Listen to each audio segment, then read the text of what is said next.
মানুষ সবসময় ভিন্ন কিছু চায়, তাই আপনাদের আনন্দ দেওয়ার জন্য ভিন্ন কিছু আয়োজন নিয়ে চলে আসলাম। আমার এই চ্যানেলে প্রতিদিন আপনারা পত্রিকার সংবাদ পাবেন ইনশাআল্লাহ। বাংলাদেশের ভালো মন্দ রাজনৈতিক বিষয় নিয়ে যে কোনো বিষয় নিয়ে শিরোনাম নিয়ে আপনাদের মাঝে আজকে আমি আলাপ করবো। আসসালামু আলাইকুম। আজকের বাংলাদেশ প্রতিদিনের শিরোনাম, কারো শক্তি নেই নির্বাচন বন্ধ করার। জনগণ যখন নির্বাচনমুখী হয় কেউ এটাকে বাধা দিতে পারবে না। রাষ্ট্রের ক্ষমতা জনগণের হাতে। জনগণ যে সময়ে নির্বাচন দিকে চলে যাবে কারো শক্তি নেই নির্বাচন বন্ধ করার। প্রধান উপদেষ্টার পক্ষ থেকে কথা বলা হয়েছে। হাসিনা কংগ্রেসের মতো মানুষ হত্যা করেছে।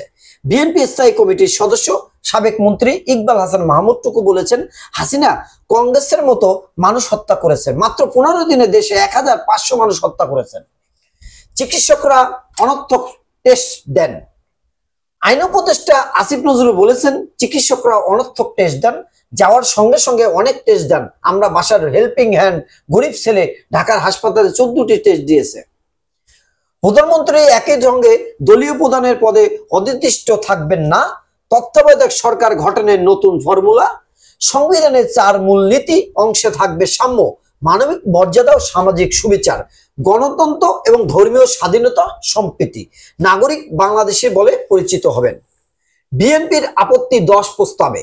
সংবিধানের উপর জুলাই সনদকে প্রাধান্য, 8 অঙ্গীকার ও 84 প্রস্তাবনা। গণ অভ্যুত্থানকে দেওয়া হবে সাংবিধানিক স্বীকৃতি। পিআর নিয়ে তীব্র বিরোধ, কোনোভাবেই মানা সম্ভব নয় বিএনপি। আন্দোলনের আদায় করা হবে জামাত। ওয়াকারুজ্জামান বলেন, কোনো ভেদাভেদ থাকবে না, এই দেশ সবার। সেনাপ্রধান জেনারেল ওয়াকারুজ্জামান বলেছেন, শত শত বছর ধরে এদেশের হিন্দু, মুসলিম, বৌদ্ধ, খ্রিস্টান সহ সব ধর্মের মানুষ মিলেমিশে বসবাস করে আসছে এবং ভবিষ্যতেও এই সম্পত্তি বজায় থাকবে। এদেশে ধর্ম, জাতি বা গোত্রের মধ্যে কোনো ভেদাভেদ থাকবে না। সব কূটনৈতিক মিশন থেকে রাষ্ট্রপতির ছবি সরানোর নির্দেশ। অসমাপ্ত আত্মজীবনী লিখে আইজিপি হন জাভেদ পাটোয়ারি। পুরো বিশ্ব তাকিয়ে সিদ্ধান্তের দিকে। হাই ভোল্টেজ বৈঠক ট্রাম্প পুতিন। সালাউদ্দিন আহমেদ বলেছেন, যারা নির্বাচনের বিলম্ব চায় তারা গণতন্ত্রের শত্রু।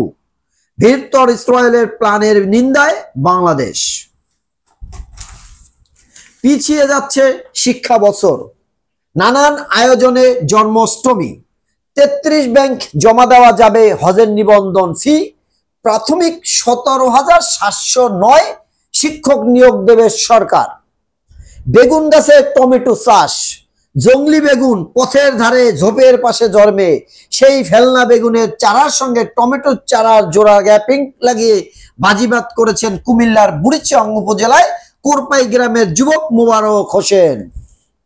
1 ইলিশের দাম 14,000 টাকা। কক্সবাজার হঠাৎ অসুস্থ ফারুকি, এয়ার অ্যাম্বুলেন্সে ঢাকা। আধিপত্যের দ্বন্দ্বে সিসাবারে খুন। ফের 98 বাংলাদেশিকে ফেরত মালয়েশিয়া বিমানবন্দর থেকে। ব্যাংকের ভল্ট ভেঙে 16 লাখ টাকা লুট। খুলনায় কৃষি ব্যাংকের রূপসাঘাট শাখার ভল্ট ভেঙে প্রায় 16 লাখ টাকা লুট করেছে। এই ঘটনায় ব্যাংকের শাখা ব্যবস্থাপক কামরুল ইসলাম অজ্ঞাতদের আসামি করে রূপসা থানায় মামলা করেছেন। নামছে পানি, ভেসে উঠছে ক্ষত। বন্যায় লালমনিরহাটে আমনের ব্যাপক ক্ষতি। শুকনো খাবারের তীব্র সংকট চাঁপাইনবাবগঞ্জে। প্রিয় দেশবাসী, এই ছিল পত্রিকার শিরোনাম। আপনারা জানেন, একটা হেডলাইন পড়লে কবিতা বোঝা যায়, একটা শিরোনাম পড়লে বিস্তারিত জানা যায়। প্রিয় দেশবাসী, প্রতিদিন বাংলাদেশের ভালো মন্দ খবর জানতে এই চ্যানেলটি আপনারা সাবস্ক্রাইব করে রাখতে পারেন। প্রতিদিন 10টা থেকে 10:30টার মধ্যে খবর নিয়ে চলে আসবো আপনাদের মাঝে। আসসালামু আলাইকুম।